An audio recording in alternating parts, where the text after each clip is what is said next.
दोस्तों, जब से मुकेश अंबानी के बेटे अनंत अंबानी की प्री वेडिंग इवेंट हुआ है, तब से देश में बहुत से लोग हैं जिनको तरह तरह की परेशानियां हो रही हैं, या कहें ये लोग पूरे तरीके से जल चुके हैं। जहां एक तरफ मार्क जकरबर्ग से लेके बिल गेट्स और इवांका ट्रम्प जैसी हस्तियों ने इस कार्यक्रम में शामिल होकर इस प्री वेडिंग को ग्लोबल इवेंट बनाया, वहीं दूसरी तरफ राहुल जी ने इस पर भी मोदी जी पे निशाना साधा।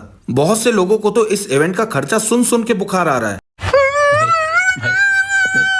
तो आइए इस वीडियो के माध्यम से इन सब लोगों का इलाज करते हैं। तो दोस्तों, ये प्री वेडिंग का फंक्शन था देश के सबसे अमीर व्यक्ति मुकेश अंबानी के बेटे अनंत अंबानी और राधिका मर्चेंट का। और जैसा कि सबको उम्मीद थी, मुकेश अंबानी ने इस इवेंट में 1250 करोड़ रुपए खर्च कर दिए।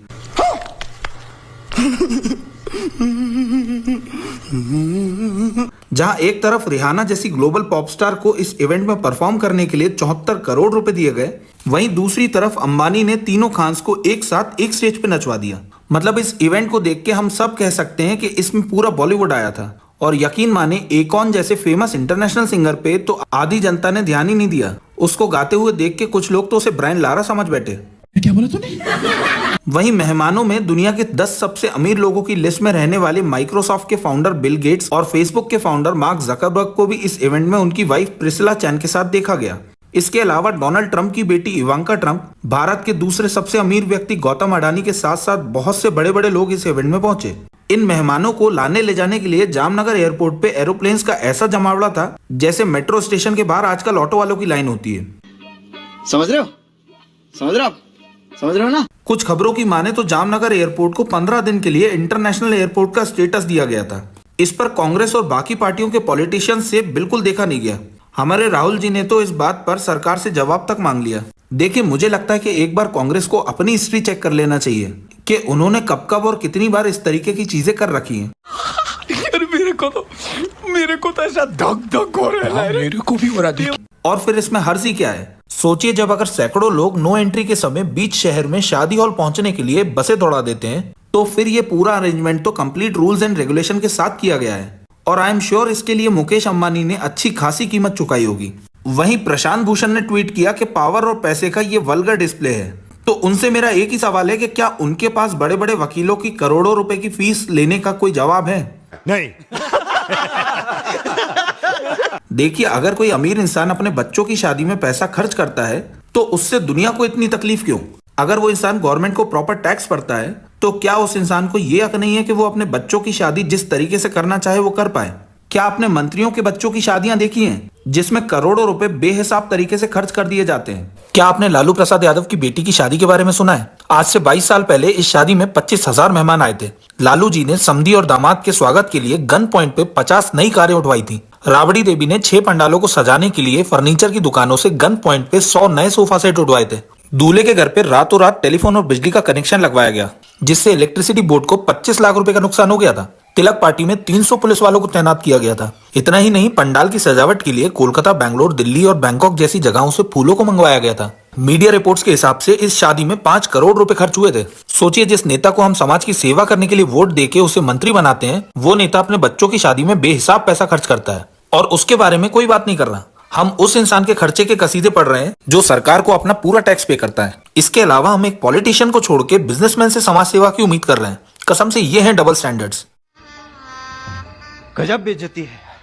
देखो, भारत में अमीर से लेके गरीब इंसान तक अपने बच्चों की शादी में बहुत पैसा लगाता है। और यकीन माने, मिडिल क्लास और गरीब आदमी तो अपने बच्चों की शादी के लिए कर्जा तक ले लेता है।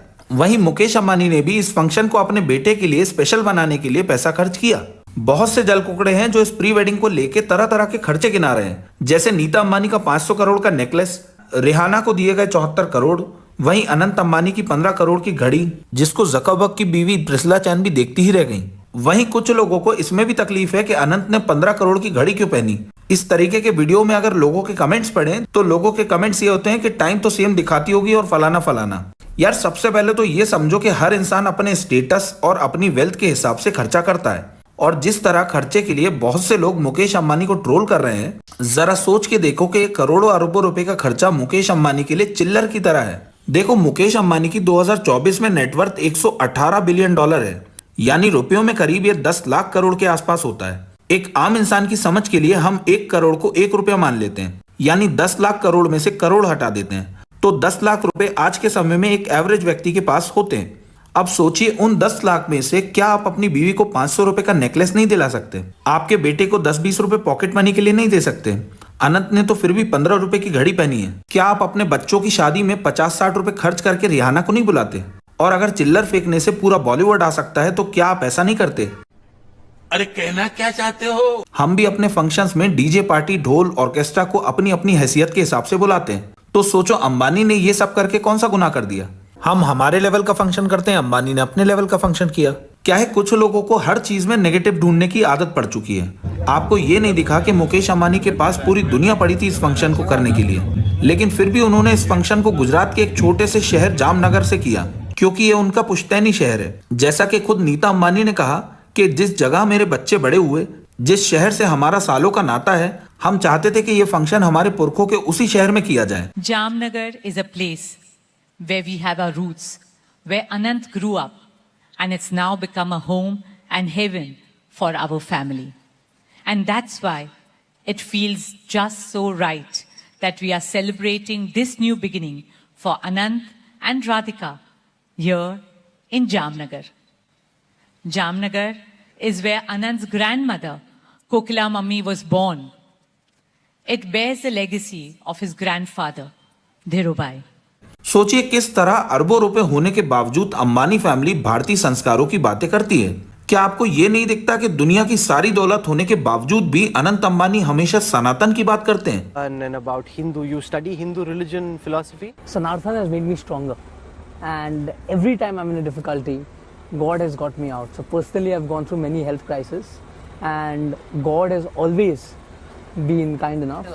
क्या किसी को ये नहीं दिखा कि मुकेश अंबानी ने दुनिया के सबसे बड़े बड़े लोगों को भारतीय कल्चर से रूबरू करवाया? उन्हें ये दिखाया कि हमारे देश में शादी का मतलब क्या होता है। उन्हें दिखाया कि भारत में मेहमान नवाजी कैसे होती है। और यकीन माने इन बड़े बड़े लोगों का भी ये लाइफ टाइम एक्सपीरियंस था, या कहें शायद ही इन्होंने आज तक ऐसा कोई फंक्शन अटेंड भी किया था। वहीं इन मेहमानों ने इस फंक्शन में बहुत एंजॉय किया। जहां जकरबर्ग और इवांका ट्रम्प जैसे लोग जंगल सफारी कर रहे थे, वहीं बिल गेट्स को डॉली चाय वाले के साथ रील बनाते हुए देखा गया। सोचिए क्या ये लोग अपने एक्सपीरियंस को अपने देश में नहीं बताएंगे? तरीके से ये सब बातें अंबानी को क्रिटिसाइज करने वाले लोग जानते हैं। शायद उनकी तकलीफ ये है कि जिस अंबानी पर वो मोदी जी का करीबी होने का एलिगेशंस लगाते हैं, कैसे उस अंबानी ने हर उस व्यक्ति को अपने कदमों में ला दिया जिसे वो कल तक अपना दोस्त मानते थे। देखो, इन तीनों खान्स को हमेशा एंटी बीजेपी या एंटी मोदी समझा गया है। जैसे आमिर खान की एक्स वाइफ किरण राव का एक ट्वीट आपको याद होगा, जिसमें वो बीजेपी राज में चल रहे देश को अनसेफ बता रही थी। वहीं 2014 के सेंट्रल इलेक्शन से पहले शाहरुख खान ने तो ये तक कह दिया था कि अगर मोदी प्राइम मिनिस्टर बनेंगे तो वो देश छोड़ देंगे। अब सोचो कि इन लोगों को मुकेश अंबानी ने एक स्टेज पर एक साथ नचवा दिया। इतनी शर्मीली शादी है, इतनी अच्छी शादी, इतना अच्छा ओकेजन हो तो बेशर्म। नहीं, गाना तेरा क्यों होगा? गाना मेरा होगा प्लीज। नहीं मेरा होगा, नहीं मेरा होगा, ना मेरा होगा, मेरा होगा, मेरा होगा, मेरा होगा, मेरा होगा। एक मिनट, तुम लोग कुछ झगड़ा कर रहे हो? शाहरुख खान और सलमान खान दोबारा झगड़ा कर रहे हैं। अनंत और राधिका की शादी में, अंबानी की शादी में कोई ढंग है? कोई तरीका है? सलमान, तेरा गाना नहीं होगा। शाहरुख, तेरा गाना नहीं होगा। पूरी माँ, मेरा गाना होगा। तेरी माँ, नहीं माँ नहीं, बाप, पापा कहते हैं। पापा कब से कहते आ रहे हैं? पापा 1 सेकंड यार, पापा कब से कहते आ रहे हैं यार? अरे पापा कहते हैं यार। यहाँ पे एवरेज एज देख लोगों की 22 साल की है। ये वही एक्टर्स हैं जो एक समय पर एक दूसरे की शक्ल देखना पसंद नहीं करते थे। इनके साथ में काम करने पर शाहरुख खान का ये वीडियो तो सबको याद होगा। क्या तीनों आमिर खान, सलमान खान, शाहरुख खान कभी तीनों एक फिल्म में देखे जा सकते हैं? कभी तो कैसी फिल्म आप अफोर्ड कर सको तो ऑफर कर दो बेटा, चड्डी बनियान बिक जाएगी तीनों को साइन करते करते। तीनों को साथ में काम करवाने वाले की एसआर के चड्डी बनियान बिकने की बात कर रहे हैं, लेकिन सोचो उसी अंबानी के फंक्शन में ये तीनों चौथी क्लास के बच्चों की तरह डांस कर रहे हैं। वहीं दूसरी तरफ एंटी बीजेपी और एंटी मोदी लोग रिहाना को भी अपना करीबी मानते थे। रिहाना का किसान आंदोलन पे बीजेपी के खिलाफ किया हुआ ट्वीट तो सबको याद होगा। शायद इन लोगों का अंबानी के फंक्शन पे रिहाना का नाच गाना देख के हाजमा खराब हो गया। रिहाना का ऐसा करने से साफ देखा जा सकता है कि ये लोग पैसे के लिए कुछ भी कर सकते हैं। तुम पैसा दोगे तो तुम्हारी शादी में नाचेंगे, और पैसा दोगे तो तुम्हारे खिलाफ ट्वीट भी कर देंगे। बिल गेट्स और जकरबर्ग जैसे लोग अंबानी के पर्सनल गेस्ट बन के 3-3 दिन उनके यहाँ आके छुट्टी मना रहे हैं। इस पर्टिकुलर चीज से भी तकलीफ होने वाले वो लोग हैं जिनको अंबानी की इस ताकत के पीछे मोदी जी की ताकत दिखाई देती है, और जब उनको कुछ बोलने के लिए नहीं मिलता तो ये अंबानी को अपने बच्चों की शादी में किए हुए खर्चे से खुद को सुलगा के अंबानी को गाली देने लगते हैं, जबकि सच्चाई ये है कि इन्हें अंबानी की ताकत में मोदी जी की जीत दिखाई देती है और ये लोग किसी भी हाल में मोदी को जीतते हुए नहीं देख सकते। बाकी आप कमेंट में बताना कि क्या मुकेश अंबानी का अपने बच्चों की शादी में पैसा खर्च करना गलत है? नहीं।